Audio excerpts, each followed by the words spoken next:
Hello विद्यार्थीगण, मैं SK Kashyap आप तमाम विद्यार्थी का स्वागत करता हूं। आइए पॉलिटिकल राज व्यवस्था से जुड़े हुए, पॉलिटिकल साइंस से पॉलिटिक्स जुड़े हुए तमाम प्रश्नों को बेहतर, सरल, सार्थक, सारगर्भित, तार्किक, लॉजिकल रूप से उसे देखें, जानें, समझें। भारत में न्यायिक प्रणाली किस पर आधारित है? जुडिशियल सिस्टम जो हमारे देश की है वो किस पर आधारित है? अर्थात हमारा जो न्यायालय जो काम करता है वो पूरी तरह संविधान के आधार पर काम करता है। संविधान हमारा काम करता है नियमित कानून की उचित प्रक्रिया पर, कानून द्वारा स्थापित प्रक्रिया पर। हमारे देश में विधि का शासन है।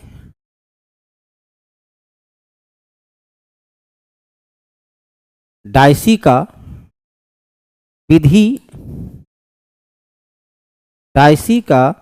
विधि के शासन पर आधारित हमारा संविधान काम करता है। और हमने कानून के द्वारा स्थापित प्रक्रिया, कानून के द्वारा, ये जो है जापान के संविधान से प्रभावित होकर, जापान के संविधान से हमने लिया कानून के द्वारा स्थापित प्रक्रिया। तो ये तीनों का तीनों हमारी न्यायिक प्रक्रिया का, सर्वोच्च न्यायालय की न्यायिक स्ट्रक्चर का ये तीनों बेसिक आधार है। इसके माध्यम से हम तमाम गतिविधियों को अंजाम तक पहुंचाते हैं। सुप्रीम कोर्ट, हाई कोर्ट इसके आधार पर काम करता है। संविधान के 11वीं सूची में देखिए, संविधान की 11वीं अनुसूची किससे जुड़ा हुआ है? 11वीं अनुसूची का संबंध है पंचायती राज से।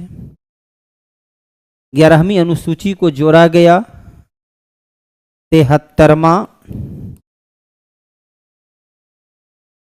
संविधान संशोधन के द्वारा जोड़ा गया। पंचायती राज के तहत अनुच्छेद 243 जी में 29 विषय है जिस पर पंचायती राज को काम करना है। 29 विषय में पुस्तकालय शामिल है, ईंधन और चारा शामिल, लेकिन ग्रामीण खेल जो है ये राजसूची के विषय में शामिल है। राजसूची का विषय है जो पंचायती राज में शामिल नहीं है। पंचायती राज में पुस्तकालय है, ईंधन है, लोक स्वास्थ्य से जुड़ा होता है, प्राथमिक स्वास्थ्य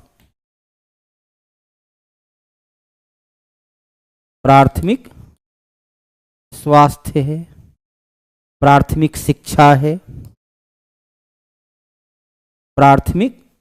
शिक्षा है, ग्रामीण हाट, वहां पर जो है ग्रामीण हाट बंदोबस्ती वगैरह उसमें शामिल है। 29 विषय में आपका ग्रामीण खेल को शामिल नहीं किया गया है।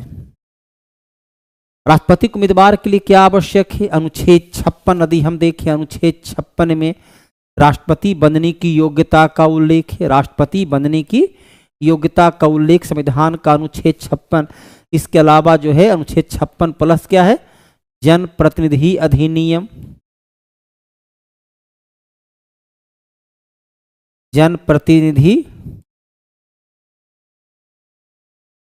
अधिनियम 1951 के आधार पर उम्मीदवार के, इसमें भारत आयु कम से कम 35 वर्ष हो, भारत का नागरिक हो, लोक संसद का सदस्य नहीं है। वहां पर जो शब्द है लोकसभा का सदस्य बनने की योग्यता रखता हो, संसद शब्द नहीं है। अर्थात क्या आवश्यक है? चलो, आवश्यक क्या पूछ रहा है? क्या आवश्यक है? तो हमें 1 और 2 दोनों देना है। तो हमें क्या करना होगा? उपयुक्त में से 1 से अधिक हमें उत्तर देना होगा। उपयुक्त में से 1 से अधिक, चूंकि जब 1 से और 2 अधिक शामिल है, 2 उत्तर है, तो हमें उत्तर 1 से अधिक को देना होगा, है ना? ये लाइन गलत है, ये लाइन जो है सी नंबर गलत है, और ए और बी दोनों सही है। साथ ही इनमें और क्या लिखा हुआ है? न्यूनतम आयु 35 वर्ष हो, देश का नागरिक हो, है ना, भारत का नागरिक हो, लाभ के पद पर नहीं हो, अगला क्या लिखा हुआ है? पागल,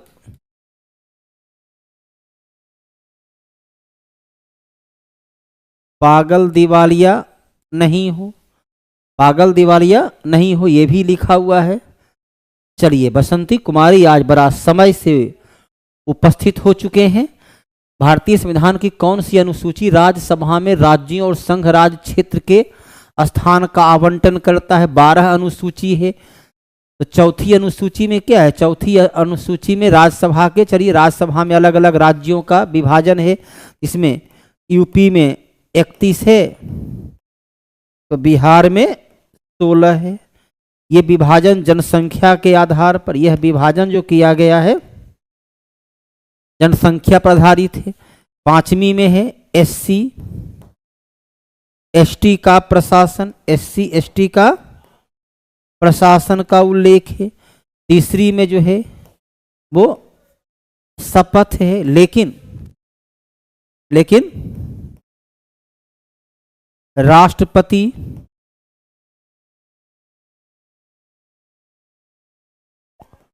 उपराष्ट्रपति, राज्यपाल इसमें शामिल नहीं है। राज्यपाल इसमें शामिल नहीं है। अन्य का उसमें है। तो आप लोग जो है पॉलिटिकल साइंस का, चलिए आज पहुंच गए हैं। इसमें बसंती कुमारी भी हैं और एडुकेशन फॉर नॉलेज है। कल तो लगता है कि आप वो अनुपस्थित थे। कल जो है पॉलिटिकल साइंस के इस क्लास में अनुपस्थित थे आप लोग, जबकि सप्ताह में 7 दिन चलता है, 5 दिन सामान्य, दूसरे में 2 दिन शनिवार रविवार अलग रूप से चलता है। तो 12 अनुसूची है। कल आपको इन 12 अनुसूची के हमने चर्चा किया कि 12 अनुसूची में पहली अनुसूची में क्या है? भारत और संघ राज्य, भारत और संघ राज्य क्षेत्र है। दूसरा में क्या है? दूसरा में है वेतन भत्ता, जिनका संचित निधि, जिनका वेतन संचित निधि पर भारित होता है। 3, 4, 5 यहाँ है ही है। 6 में 4 राज्य है, असम, मेघालय, मिजोरम और त्रिपुरा के लिए विशेष प्रशासनिक प्रबंध। अब से है विशेष। आपको जो कल शामिल हुए तो पीआरटी में थे आप। पीआरटी के बाद तत्काल ये पीआरटी समाप्त हुआ और पॉलिटिकल साइंस की शुरुआत हो गई। पीआरटी समाप्त हुआ और पॉलिटिकल साइंस की शुरुआत हुई थी। 7 में है शक्ति का विभाजन। 8 में है भारत की राजभाषा। 9 में है भूमि सुधार। 10 में है दल बदल कानून। 11 में है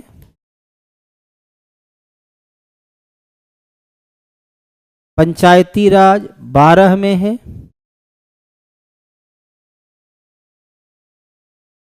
नगर प्रशासन।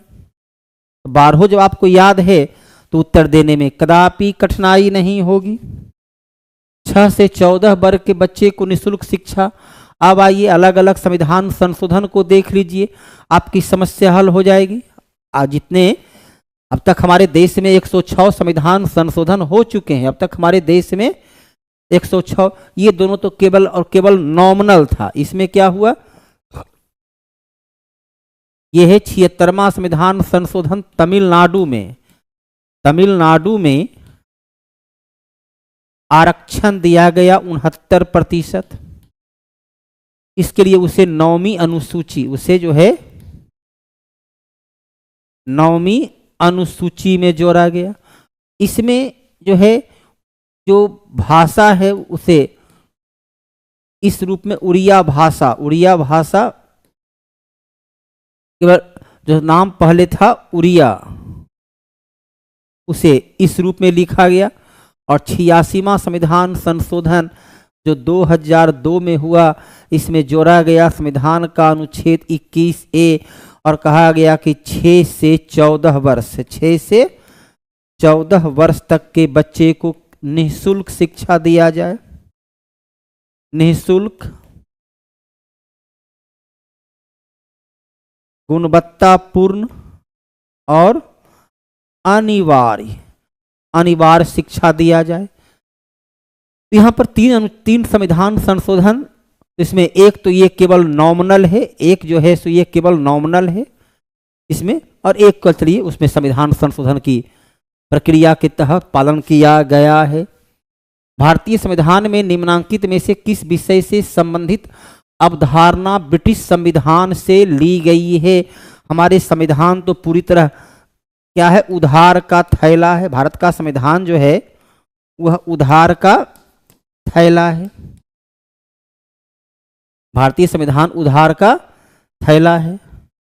अलग अलग देशों से इसमें संविधान में काफी कुछ शामिल कर लिया गया। तो विधि का शासन अनुच्छेद 14 इंग्लैंड से लिया गया। विधि के समक्ष समानता, ये भी चलिए अनुच्छेद 14 इंग्लैंड से। एकल नागरिकता भी से ली गई, अर्थात सभी तीनों का तीनों इंग्लैंड से ही लिया गया है।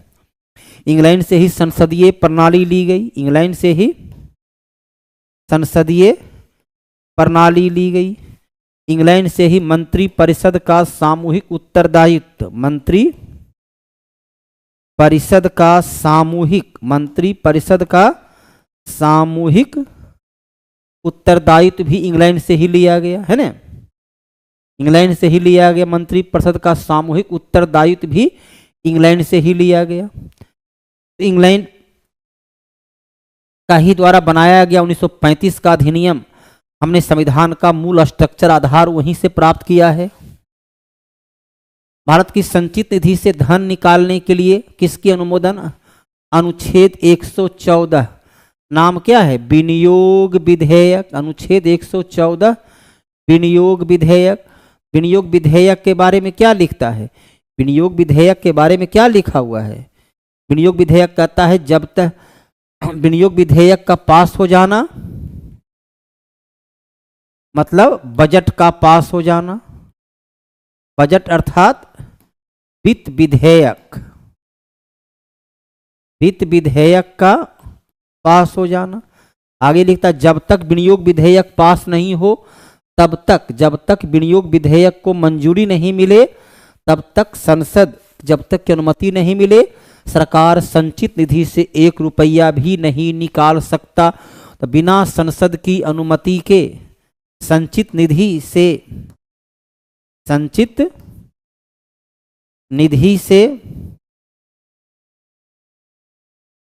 धन की निकासी नहीं की जा सकती है। संसद की अनुमति के बिना, अनुमति से ही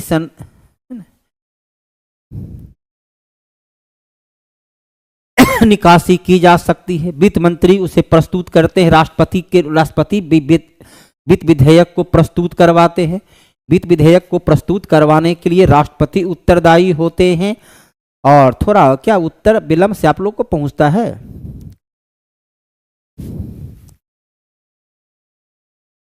प्रत्येक संसदीय बैठक का पहला घंटा, संसद की जो बैठक होती है उसका प्रथम घंटा, संसद की बैठक सामान्य अवस्था में सोमवार से लेकर शुक्रवार तक सप्ताह में 5 दिन होता है। इसकी बैठक 11 AM से 6 PM तक होता है। इसका पहला घंटा 11 से 12 बजे का तक के काल को बोलते हैं प्रश्न काल। इसमें प्रश्न पूछा जाता है। प्रश्न का 2 वर्गीकरण किया गया है। एक को कहा गया है तारांकित प्रश्न और दूसरा को कहा गया है अतारांकित प्रश्न। दूसरा घंटा जो होता है 12 से 1 उसे बोलते हैं शून्यकाल, उसे शून्यकाल बोलते हैं, है ना। आंसर क्या हो जाएगा?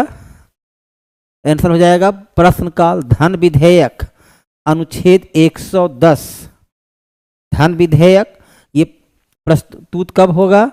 1 फरवरी को, 1 फरवरी को धन विधेयक को प्रस्तुत किया जाएगा। 1 फरवरी को धन विधेयक और वित्त विधेयक, वित्त विधेयक अनुच्छेद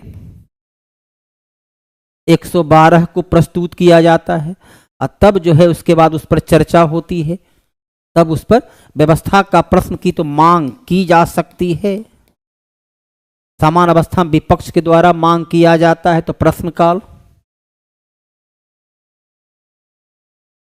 कौन सा भाग संविधान संशोधन से संबंधित है? संविधान संशोधन की प्रक्रिया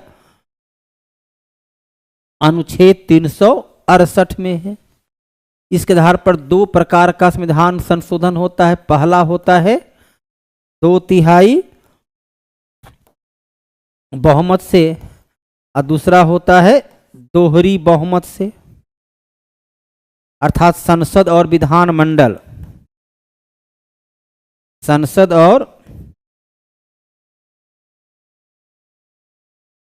विधानमंडल के दोनों से। अब आइए यहां पर आपके सामने है 10, 5, 15। 15 भाग में क्या है? 324 से लेकर 329 तक अर्थात निर्वाचन से संबंधित है। भाग 5, 3, 8, भाग 8 का संबंध किससे है? अनुच्छेद 239 से लेकर 242 तक, अर्थात ये है केंद्र शासित प्रदेश, केंद्र शासित प्रदेश। अब आपके सामने बचा क्या? हेलो सर जी, बोलिए क्या कहना है? सैयद हामिद।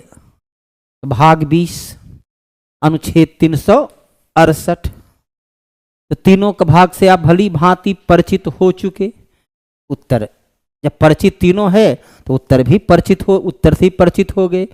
अनुच्छेद 370 जो जम्मू कश्मीर से संबंधित, जम्मू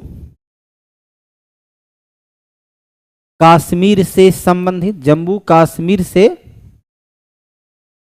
संबंधित विशेष प्रावधान था, विशेष अस्थायी प्रावधान, विशेष अस्थायी प्रावधान था जिसे 5 अगस्त 2019, क्योंकि ये अस्थायी था तो इसलिए उसे निरस्त कर दिया गया। इसका प्रारूप तो हम तैयार किए थे, तो इसका प्रारूप एन गोपाल स्वामी आयंगर तैयार किए, इसका प्रारूप तैयार किए थे एन गोपाल स्वामी आयंगर।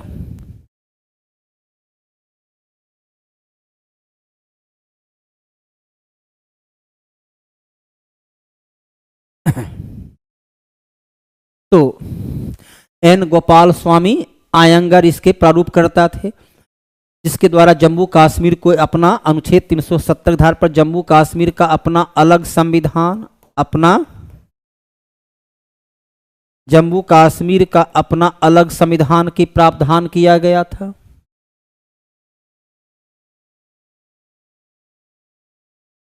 इस प्रकार से आपके सामने उपस्थित हो गया। तो उत्तर होगा भीमराव अंबेडकर भारतीय संविधान का प्रारूप तैयार किए। ये जो है भारतीय संविधान का प्रारूप, भारतीय संविधान का प्रारूप को तैयार किए थे। इसमें एन गोपाल स्वामी आयंगर भी एक मेंबर थे। तो लाडो बेटी उपस्थित हो चुकी है। Good evening, good evening. Lal Bahadur Shastri पहला प्रधानमंत्री रहे या अभी तक का एकमात्र पीएम जिनका निधन विदेश में हुआ, इनका निधन जो है विदेश में हुआ और आज भी वो संदिग्ध अवस्था है मृत्यु का। भारत के संविधान का अनुच्छेद 19(1) का डी। अब देखो ए क्या है? ए है वाक स्वतंत्रता, ए है वाक स्वतंत्रता। बी क्या है? बी है शांतिपूर्वक, शांति के साथ सभा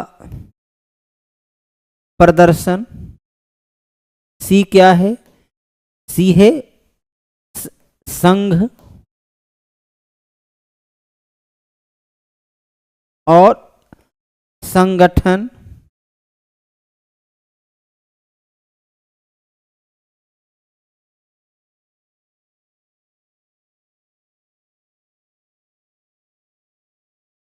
संघ और संगठन। डी देखिए क्या है? क्षमतापूर्वक आवागमन, है ना, कोई भी पेशा या कार्य क्षेत्र, ये है एफ, ये है एफ। शांतिपूर्वक सभा करना, ये है बी। आंसर आपका हाजिर हो गया। यदि सभी आपको पता है, राधे राधे राधे राधे। आज का जमानत हो गया है जय श्री राम, है ना। श्री जय श्री राम का तो काम पूरा हो गया है, अब राधे राधे का ही अगला पड़ाव है ना।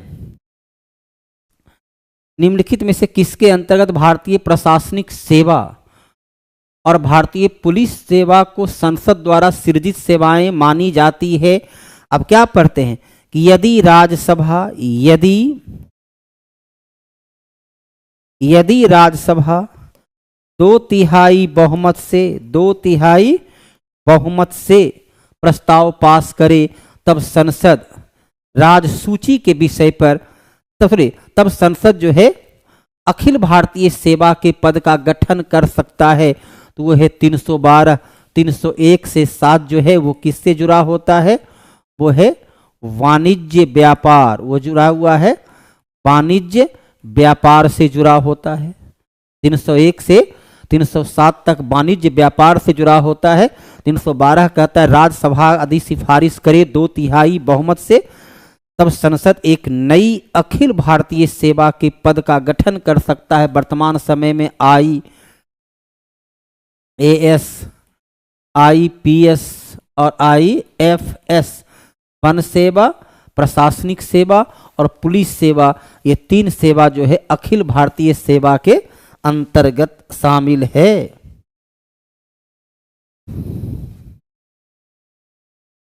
निम्नांकित में से किस ब्रिटिश एक्ट में यह प्रावधान पहली बार उपस्थित कराया गया? कंपनी की आय से भारतीयों की शिक्षा के लिए प्रति वर्ष 1 लाख रुपया व्यय किया जाएगा। 1793 के चार्टर एक्ट में क्या हुआ? 1793 के चार्टर एक्ट के द्वारा क्या हुआ कि कलकत्ता में सर्वोच्च न्यायालय के नाम से, सर्वोच्च न्यायालय के नाम से एक न्यायालय की स्थापना हुई। बी नंबर क्या हुआ? बंगाल के गवर्नर को अब गवर्नर जनरल, अब क्या कहा जाएगा? अब गवर्नर जनरल कहा जाएगा। सी नंबर क्या हुआ? एक ईस्ट इंडिया कंपनी पर नियंत्रण के लिए 24 सदस्य की संचालक मंडल का गठन किया जाएगा, है ना। डी नंबर क्या हुआ? डी नंबर गवर्नर जनरल की 4 सदस्य की एक परिषद का गठन किया जाएगा, जिसमें कहीं भी शिक्षा का प्रावधान तो है नहीं। हाँ, सबसे पहली बार जो है 1781 में कलकत्ता मदरसा, है ना, कलकत्ता मदरसा की स्थापना की गई थी। 1833 के चार्टर एक्ट के द्वारा क्या हुआ? तो शिक्षा का माध्यम अंग्रेजी को बनाने की घोषणा किया गया, जो 1835 से लागू होता है। 1813 के चार्टर एक्ट में दिया गया कि शिक्षा के लिए 1 लाख रुपया वार्षिक का खर्च करने का प्रावधान किया जाएगा। इसके अलावा इसमें और क्या किया गया कि चीन, पड़ोसी चीन प्लस चाय, का व्यापार, चाय के व्यापार को छोड़कर से सभी प्रकार का व्यापारिक एकाधिकार कंपनी के हाथों से ले लिया गया। आंसर आपका आ गया बी। अगला पर आइए। इस संशोधन ने मंत्री परिषद के आकार को सदन के आकार का 15% निर्धारित कर दिया। अब 74वां संविधान संशोधन क्या है? 74वां संविधान के लिए संविधान में 12वीं अनुसूची को जोड़ा गया और इसमें नगर प्रशासन, नगर का स्थानीय स्वशासन, नगर का स्थानीय स्वशासन को रखा गया। 91वां संविधान संशोधन, बोले आइए 86वां संविधान संशोधन क्या हुआ? तो 86वां संविधान संशोधन के द्वारा शिक्षा का अधिकार,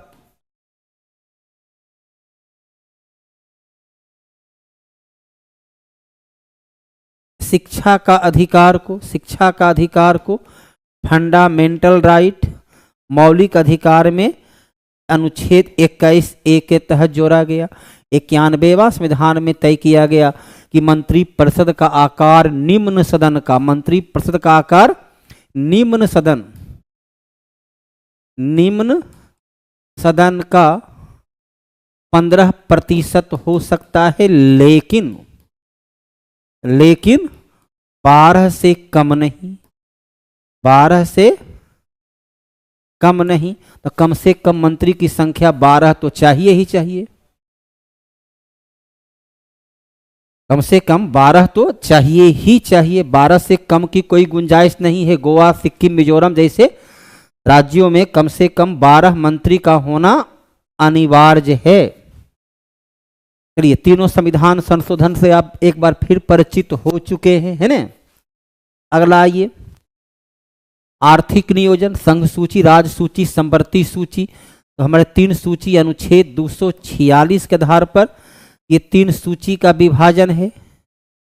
संघ सूची जिसमें मूल संविधान में 97 लेकिन वर्तमान में 100, राज्य में 66 वर्तमान में 61, संवर्ती में 47 वर्तमान में 52। इसमें आर्थिक नियोजन को संवर्ती सूची के विषय में रखा गया है, जिस पर संसद और विधान सभा दोनों कानून का निर्माण करेगा। संवर्ती सूची में और क्या रखा गया है? संवर्ती सूची में शिक्षा को शामिल है, संवर्ती सूची में श्रम संघ शामिल है, संवर्ती सूची में जनसंख्या नियंत्रण शामिल है। संवर्ती सूची में और क्या शामिल है? तो मापतौल इत्यादि शामिल है। संघ सूची में रेल, डाक, बैंक, बीमा,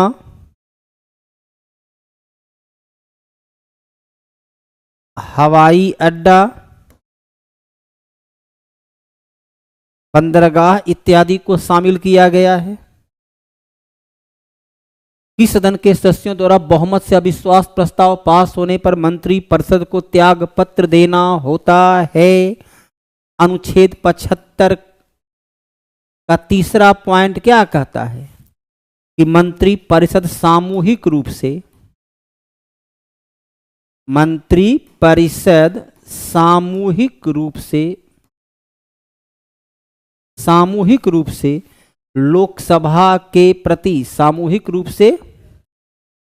लोकसभा के प्रति उत्तरदायी होता है। सामूहिक रूप से लोकसभा के प्रति उत्तरदायी होता है। इसी के आधार पर जो है अविश्वास प्रस्ताव, इसी के आधार पर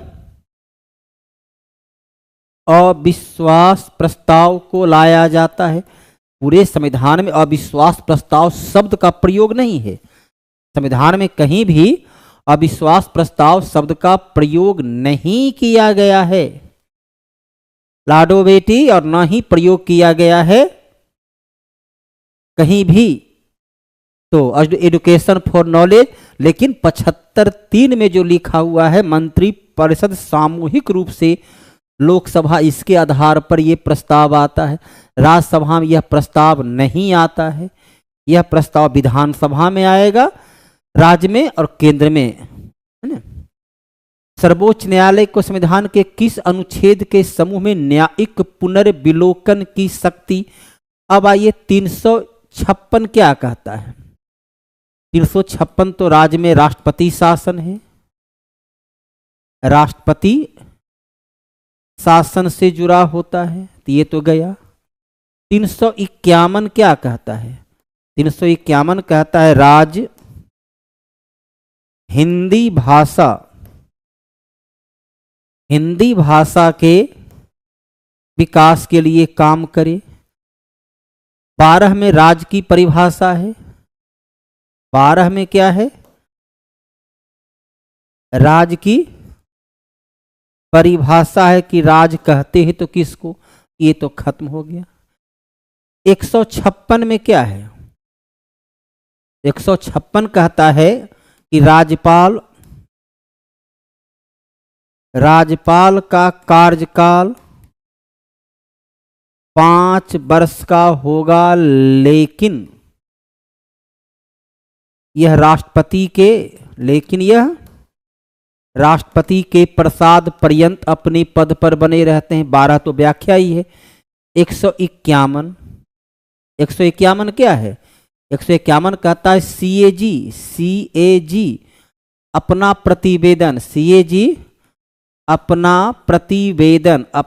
प्रतिवेदन राष्ट्रपति को देगा। एक विकल्प समाप्त हो गया। दूसरा 13 क्या कहता है? बोलो। कहता है विधायिका के द्वारा बनाया गया कानून, विधायिका का विधि फंडामेंटल राइट का से असंगत हो तो सुप्रीम कोर्ट या हाई कोर्ट उसे रद्द कर देगा। 251 क्या कहता है? 251 कहता है कि यदि विधि जो संसद ने बनाया, संसद का विधि से यदि विधानमंडल का विधि असंगत हो, विधानमंडल का विधि क्या हो? असंगत हो। अब असंगत है या नहीं कौन देखेगा? तो सुप्रीम कोर्ट देखेगा। 254 क्या कहता है कि समवर्ती सूची पर तो यदि संसद और विधानमंडल के कानून में असंगत हो तो वह भी कौन देखेगा? असंगत है या नहीं है सुप्रीम कोर्ट देखेगा। अर्थात आंसर सी है। हर अनुच्छेद को आप समझिए, जानिए, तो उत्तर देने में कोई दिक्कत नहीं होगा। रुपेश कुमार जी, अब यहां पर देखिए आपके सामने प्रत्येक अनुच्छेद को स्पष्ट कर दिया गया। Good evening Rupesh Kumar. Answer हमारे क्या दिए हैं? Education for knowledge a. किस बेस पर नॉलेज दिए? नॉलेज जी। आंसर आप क्यों ए दिए? हर बार देने के पहले आप सोचिए कि आप दिए तो क्यों दिए। तो इनको एक कारण होगा। प्रत्युत समुत्पाद, कार्य कारण सिद्धांत, हर कार्य का कोई न कोई कारण होता है। तो आखिरकार पीजीटी का विद्यार्थी ये सब क्वेश्चन गलत करे तो वो तो क्षम्य नहीं है। आप ऊपर के रैंक के हैं तो आपसे तो ये उम्मीद नहीं की जाती है ना, और कम से कम मैं तो उम्मीद नहीं करता हूं कि मेरा विद्यार्थी ये सब क्वेश्चन को गलत कर देगा।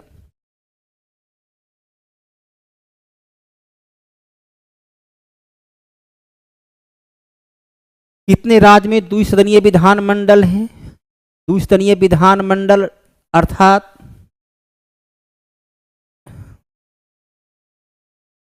विधानसभा और विधान परिषद, जहां दोनों हो। तो प्रत्येक राज्य में विधानसभा होता है, प्रत्येक राज्य में यह होता है, लेकिन ये जो है कहाँ है? बिहार, उत्तर प्रदेश, महाराष्ट्र, कर्नाटक, आंध्र प्रदेश और तेलंगाना में, अर्थात केवल 6 जगह है, केवल 6 जगह है। अनुच्छेद 169 पर 2/3 बहुमत से यदि विधानसभा प्रस्ताव पास करे तो संसद जो है किसी भी राज्य में विधान परिषद का गठन या समापन कर सकता है। तो पूरी तरह स्पष्टता के साथ उत्तर यही होगा, क्योंकि विधान परिषद क्या है वो भी आपका स्पष्ट हो चुका है। भारत के संविधान में कौन सा अनुच्छेद आपातकाल की उद्घोषणा से संबंधित है? चलिए 325 पर आइए। 325 क्या है? वो तो निर्वाचन से लिखता है कि मतदाता सूची को तैयार करने में जाति, धर्म, लिंग इत्यादि के आधार पर भेदभाव नहीं किया जाएगा। 235 क्या कहता है? कहता है हाई कोर्ट अधीनस्थ न्यायालय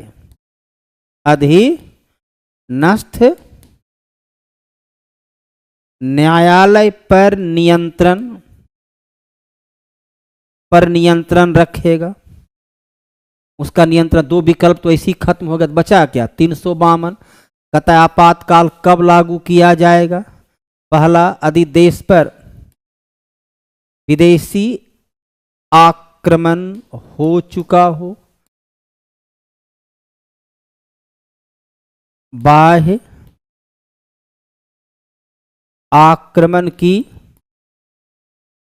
संभावना हो और देश के अंदर सशस्त्र विद्रोह की अवस्था हो, तब मंत्रिमंडल के लिखित सिफारिश पर अब लीजिए, तीनों अनुच्छेद से आप परिचित हो चुके, तो उत्तर देने में तो कदापि कठिनाई नहीं होगी। उत्तर किनका आ चुका है? 129। चलिए उत्तर कौन है? नेचर जी, लाडो बेटी, एडुकेशन फॉर नॉलेज और मोहम्मद सैयद हामिद रजा, ये तीनों का उत्तर सही है।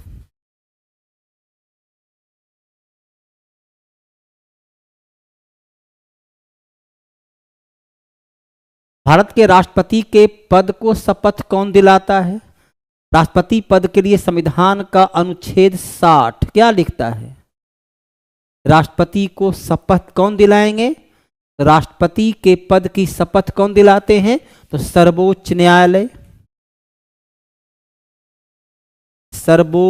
न्यायालय का मुख्य न्यायाधीश, सर्वोच्च न्यायालय का मुख्य न्यायाधीश राष्ट्रपति को पद और गोपनीयता की शपथ कौन दिलाएंगे? तो यहां विकल्प में है नहीं, तो हमको उत्तर क्या देना होगा? उपयुक्त में से कोई नहीं। प्रधानमंत्री को शपथ कौन दिलाएंगे? प्रधानमंत्री को राष्ट्रपति दिलाएंगे। अटॉर्नी जनरल, यह सरकार का प्रथम विधिक अधिकारी होता है। यहां भी उत्तर 130 नंबर का दे चुके हैं। कौन? मोहम्मद हामिद जी दे चुके हैं। कौन है? चौधरी जी, आर्य कुमार, लाडो बेटी, और सबसे पहला लगता है उत्तर किनका है? एडुकेशन फॉर नॉलेज का है। संविधान के किस अनुच्छेद में अल्पसंख्यक के हित निहित हैं?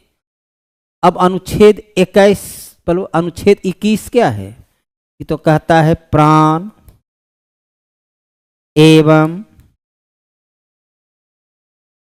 दैहिक स्वतंत्रता, प्राण एवं दैहिक स्वतंत्रता। इसके तहत आपको निजता का अधिकार, निजता का अधिकार आपको प्राप्त होता है।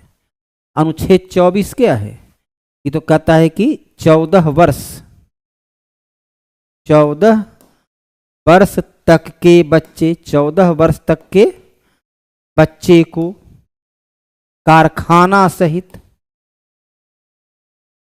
कहीं भी काम पर नहीं लगाए जाने।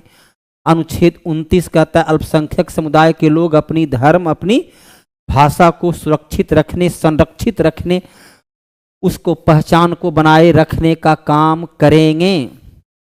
चलिए एक बार फिर से उत्तर आ चुका है चौधरी का, मोहम्मद सैयद लाडो बेटी। और सबसे पहला उत्तर एक बार फिर से वही है, एडुकेशन फॉर नॉलेज। भारतीय संविधान के अनुसार संघ लोक सेवा आयोग का सदस्य 6 वर्ष की अवधि के लिए संघ लोक सेवा आयोग अनुच्छेद 316 के आधार पर संघ लोक सेवा आयोग का अध्यक्ष एवं सदस्य को राष्ट्रपति नियुक्त करते हैं, जो नियुक्ति के बाद 6 वर्ष या 65 वर्ष की अवस्था तक, 65 वर्ष की अवस्था तक दोनों में जो पहले पूरा हो तब तक अपने पद पर बना रहता है। इससे पहले वो अपना त्याग पत्र राष्ट्रपति को दे सकता है। नेचर और चौधरी प्रथम 2 विद्यार्थी रहे जिनका उत्तर सही है, पहला 2 विद्यार्थी। कितने मूल अधिकार मूल कर्तव्य थे? चलिए इसमें क्या बतलाना, सबको पता ही है। मूल संविधान में 7 मौलिक अधिकार थे। क्या संविधान के मूल अधिकार और मौलिक, भारतीय संविधान में कितने मूल अधिकार और मौलिक कर्तव्य निर्धारित किए गए हैं? वर्तमान में कितना है? 6 है और 11 है। इसमें पहले मूल में 7 था, पहले मूल में कितना था? 7 था, जिसमें अनुच्छेद 31 और 19F के द्वारा जो वर्णित था संपत्ति का अधिकार, संपत्ति का अधिकार उसे 44वां संविधान संशोधन के द्वारा विधिक अधिकार में बदल दिया गया। तो वर्तमान में कितने हैं? 6 और 11। उसमें 11वां को जोड़ा गया 86वां संविधान संशोधन के द्वारा, और प्रथम 10 को जोड़ा गया 42वां संविधान संशोधन के द्वारा, है ना। तो यहां पर 133 का उत्तर क्या है?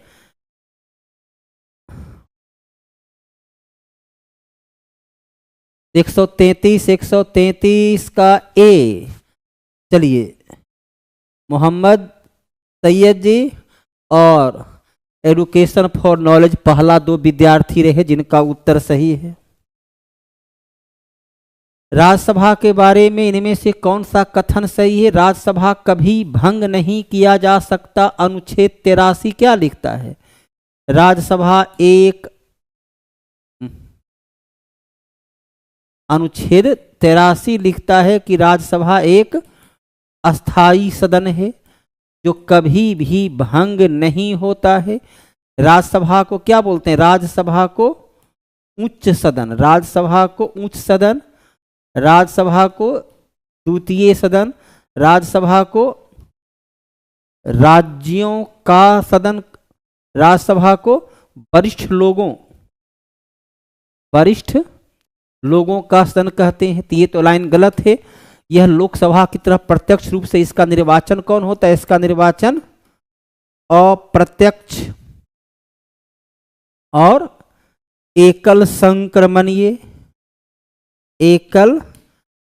संक्रमणीय मत प्रणाली से होता है।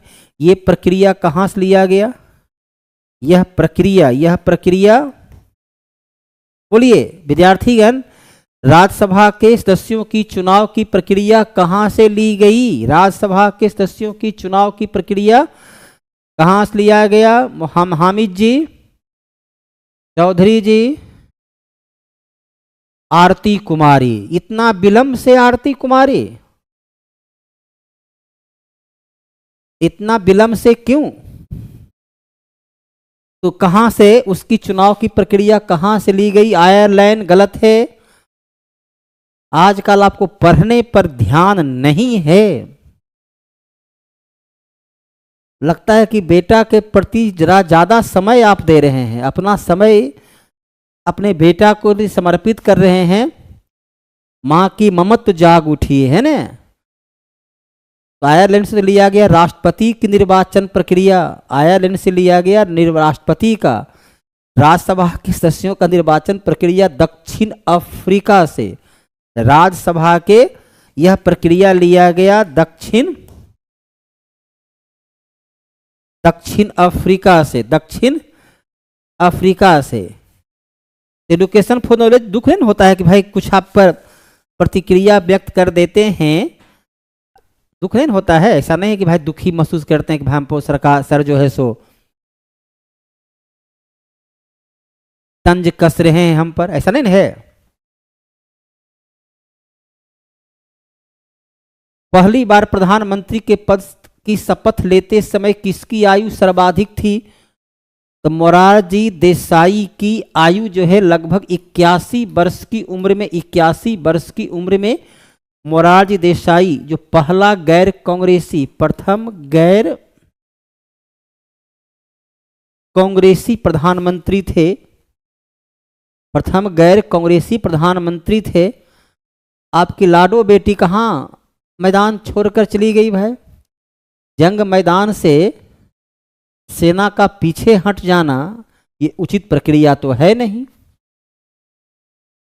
चौधरी चरण सिंह एकमात्र ऐसे प्रधानमंत्री रहे जो कभी भी संसद की सामना नहीं किए। चौधरी चरण सिंह कभी संसद की सामना नहीं किए। बीपी सिंह जो है जनता दल की ओर से 1989 में प्रधानमंत्री बने थे।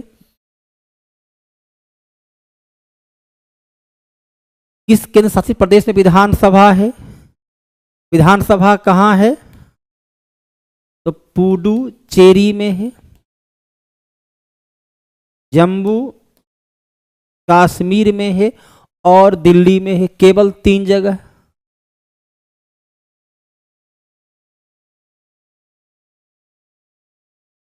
संसद नहीं आए। ये केवल 3 जगह, केवल 3 जगह ही बना हुआ है, अन्य कहीं नहीं है। राष्ट्रीय मानवाधिकार आयोग का अध्यक्ष कौन होता है? राष्ट्रीय मानवाधिकार आयोग एक सांविधिक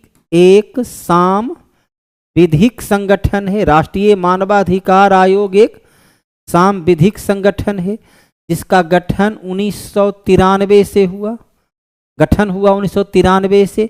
इसमें एक अध्यक्ष, 5 सदस्य और 7 पदेन सदस्य। 7 जो है पदेन सदस्य, अर्थात कुल सदस्यों की संख्या कितनी होती है? 13 होती है।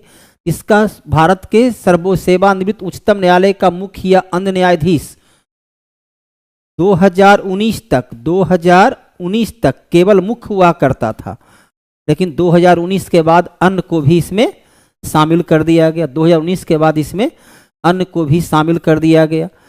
इसमें एक मुख्य सुप्रीम कोर्ट का, एक जो है सुप्रीम कोर्ट का ही जज, दूसरा रिटायरमेंट के बाद एक हाई कोर्ट का, 2 मानवाधिकार आयोग से जुड़ा होगा, एक महिला होगी, 2, एक 3, एक 4, एक 5, एक 6 और 7 जो है सो पदें। इस प्रकार से इसकी प्रक्रिया होती है। तो आंसर क्या हो गया? सी हो गया। भारतीय संविधान सभा के तहत स्थापित समिति की प्रक्रिया नियमन समिति जवाहरलाल नेहरू, इनके पास था संघ संविधान समिति, इनके पास संघ संविधान समिति। भीमराव अंबेडकर प्रारूप समिति और डॉक्टर राजेंद्र प्रसाद जो हैं वो प्रक्रिया समिति नियमन समिति, प्रक्रिया समिति नियमन समिति के अध्यक्ष रहे। निम्नलिखित में से कौन अगस्त 1946 ईस्वी में गठित प्रथम अंतरिम राष्ट्रीय सरकार के सदस्य नहीं थे? राजेंद्र प्रसाद जो थे, तो गठित अगस्त में, तो इसे 24 अगस्त को घोषणा हुई थी, 24 अगस्त को तो घोषणा हुई थी। सरकार गठन जो हुआ था वो तो 2 सितंबर 1946 को हुआ, गठन तो 1946 को हुआ, है ना। राजेंद्र प्रसाद उसमें कृषि मंत्री थे, चक्रवर्ती राजगोपालाचारी शिक्षा मंत्री थे, एस राधा कृष्णन उसमें शामिल नहीं थे।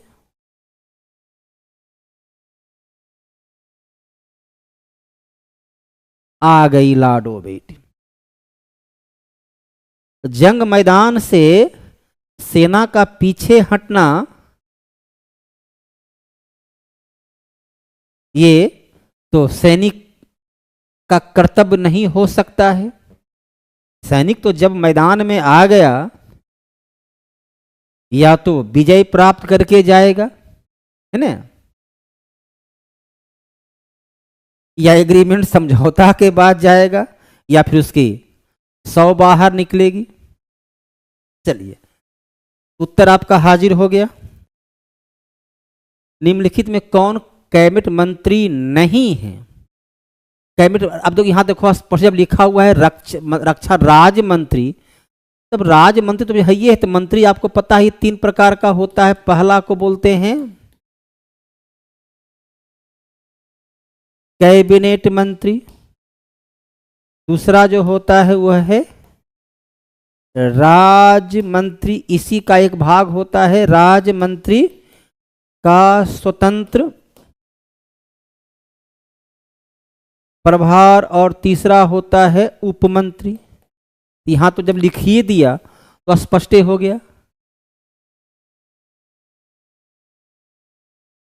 यहां तो स्पष्ट ही है, एकदम हर हाल में विजय को प्राप्त करना है। किसी भी स्तर पर असफलता का सामना नहीं करना है, केवल और केवल सफलता ही लक्ष्य है, सफलता आपका अधिकार है, आपकी मेहनत, आपका प्रतिफल आपका इंतजार कर रहा है, बस थोड़े समय का बात है। केंद्रीय मंत्री की शपथ, शपथ का चलिए 12 अनुसूची बता ही दे। केंद्रीय अनुसूची, तीसरी अनुसूची, 5वीं में क्या है? SC ST का प्रशासन, दूसरी में क्या है? वेतन, दूसरी में है वेतन भत्ता जो संचित निधि से प्राप्त होता है, जो संचित निधि से प्राप्त होता है। परमाणु ऊर्जा विभाग, परमाणु ऊर्जा विभाग और परमाणु ऊर्जा मंत्रालय 2 अलग अलग क्षेत्र होता है। तो परमाणु ऊर्जा विभाग जो है एकदम आशीर्वाद तो विद्यार्थी के पक्ष में सदैव शिक्षक का बना रहता है, क्योंकि आपकी सफलता ही वास्तविक तौर पर शिक्षक की सफलता है। विद्यार्थी असफल हो तो शिक्षक तो कभी सफल हो ही नहीं सकता। ध्यान रखना है कि 1948 में जो है परमाणु आयोग का गठन किया गया, 1954 में परमाणु विभाग की स्थापना किया गया। ये प्रधानमंत्री कार्यालय के सीधे अधीन होता है। ये विज्ञान प्रौद्योगिकी मंत्रालय नहीं, बल्कि इसका प्रबंधन सीधे प्रधानमंत्री के हाथों में होता है। इसका प्रबंधन जो है सीधे प्रधानमंत्री के हाथों में होता है। प्रधानमंत्री कार्यालय में डॉक्टर होमी जहांगीर भाभा के देखरेख में, नियंत्रण में इसका गठन पहली बार किया गया था। डॉक्टर होमी जहांगीर भाभा की देखरेख में इसका नियंत्रण किया गया था प्रधानमंत्री कार्यालय।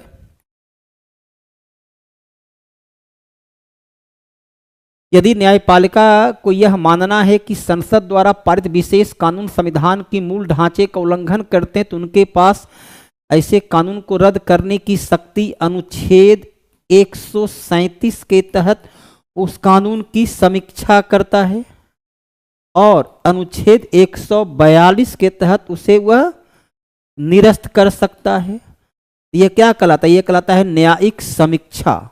जनहित याचिका, ये तो आम नागरिक, ये जनहित याचिका जो है ये तो आम नागरिक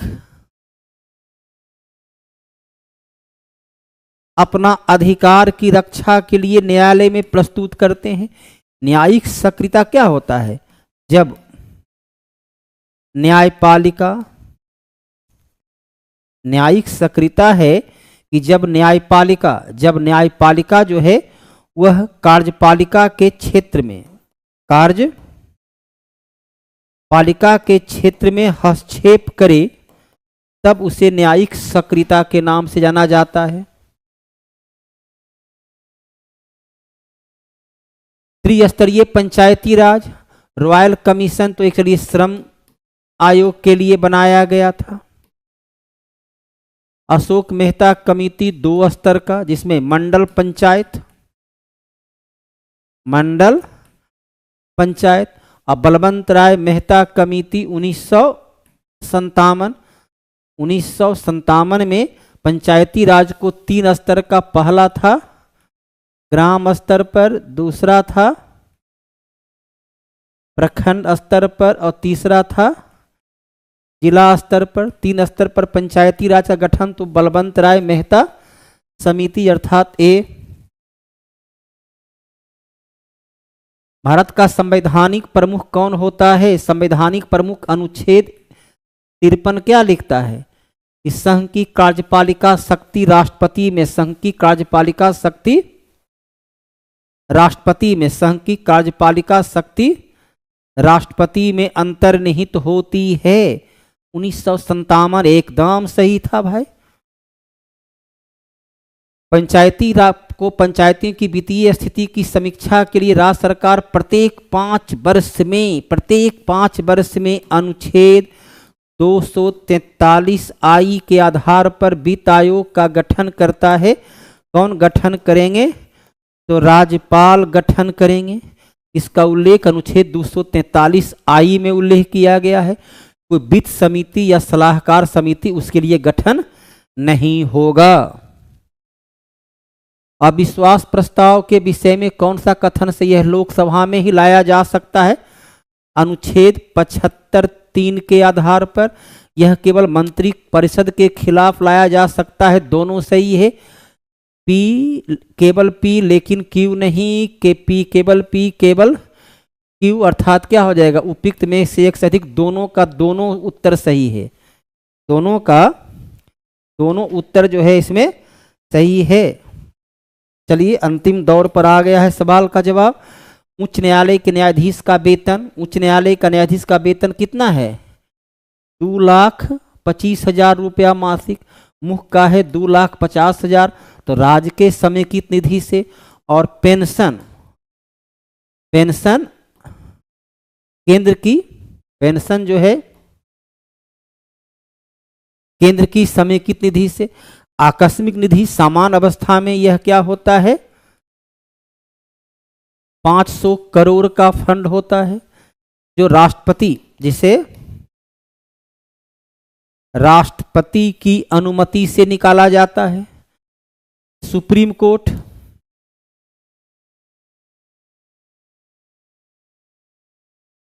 सर्वोच्च न्यायालय जो है